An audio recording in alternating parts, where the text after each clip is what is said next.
ক্ষেত্ৰীয় আঞ্চলিক ছাত্ৰ সন্থাৰ উদ্যোগত বিশেষ অভিনন্দন অনুষ্ঠান সদৌসম ছাত্ৰ সন্থাৰ শিক্ষানীতিৰ আধাৰত ক্ষেত্ৰীয় আঞ্চলিক ছাত্ৰ সন্থাৰ উদ্যোগত আৰু ক্ষেত্ৰী ভাষা সাহিত্য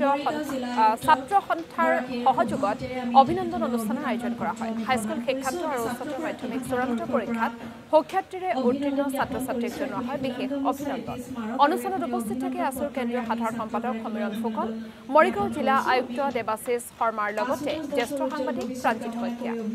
মহাবিদ্যালয়ৰ সন্মানীয় ভাৰপ্ৰাপ্ত অধ্যক্ষ শ্ৰদ্ধাৰ শ্ৰীযুত মহানন্দ বৰা মহোদয়লৈ মঞ্চলৈ আমন্ত্ৰণ জনাইছো। আজি ডিমৰীয়া আঞ্চলিক ছাত্ৰ সন্থাৰ দ্বাৰা আয়োজিত এই অভিনন্দন অনুষ্ঠানত মই পোনপ্ৰথমে আয়োজকসকলক মোৰ আন্তৰিক ধন্যবাদ সমাজখনৰ হৈ ধন্যবাদ তথা অভিনন্দন জ্ঞাপন কৰিছোঁ আৰু আজি যিসকল ছাত্ৰ ছাত্ৰী ইমান সুন্দৰ তেওঁলোকে আজি ভাৱে উত্তীৰ্ণ হৈ আজি তেওঁলোকে ইমান সুন্দৰ পাৰ্চেণ্টেজ পাইছে আজি তেওঁলোকৰ এটা উজ্জ্বল ভৱিষ্যতৰ কামনা কৰিছোঁ তেওঁলোকক আন্তৰিক ধন্যবাদ জনাইছোঁ আন্তৰিক অভিনন্দন জনাইছোঁ আৰু ঈশ্বৰৰ ওচৰত এই প্ৰাৰ্থনা কৰিছোঁ যাতে এই আমাৰ ভৱিষ্যতৰ নাগৰিক যিসকল আছে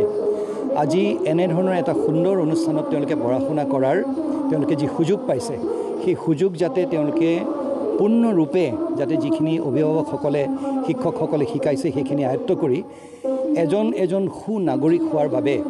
যিখিনি আয়ত্ত কৰিব লাগে সেইখিনি কৰে আৰু সদৌসম ছাত্ৰ সন্থাই প্ৰত্যেক বছৰে অনুষ্ঠিত কৰা যি আমাৰ বিশেষ অভিনন্দন অনুষ্ঠান প্ৰত্যেক বছৰে হাইস্কুল শিক্ষান্ত পৰীক্ষা আৰু উচ্চতৰ মাধ্যমিক চূড়ান্ত পৰীক্ষাত উত্তীৰ্ণ হোৱা শিক্ষাৰ্থীসকলক অভিনন্দন জনোৱাৰ মানসে এই অনুষ্ঠানটো প্ৰত্যেকখন জিলা শাখা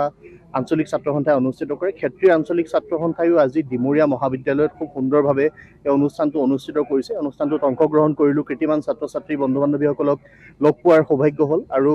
ছাত্ৰ ছাত্ৰীসকললৈ আমাৰ এটাই আহ্বান থাকিব যে এইসকল ছাত্ৰ ছাত্ৰীয়ে নিজৰ অধ্যৱসায়ৰ যোগেদি নিজকে এটা সুকীয়া পৰিচয় দিবৰ কাৰণে সক্ষম হ'ল কৃতিমান ছাত্ৰ বা ছাত্ৰী হিচাপে তেওঁলোকে যাতে সমাজ আৰু তেওঁলোকৰ শিক্ষা গোটেই বিষয়সমূহক লৈ আগবাঢ়ি যায় অসমৰ জাতীয় জীৱনৰ প্ৰতি দায়বদ্ধ হৈ যাতে তেওঁলোকে আহিব লগা দিনত দায়িত্ব পালন কৰে প্ৰত্যেকে নিজৰ কৰ্তব্য নিজক প্ৰতিষ্ঠা কৰাৰ যাত্ৰাটো খুব সুন্দৰভাৱে আগবাঢ়ি যাওক তাৰ বাবে আমি শুভকামনা জ্ঞাপন কৰিছোঁ।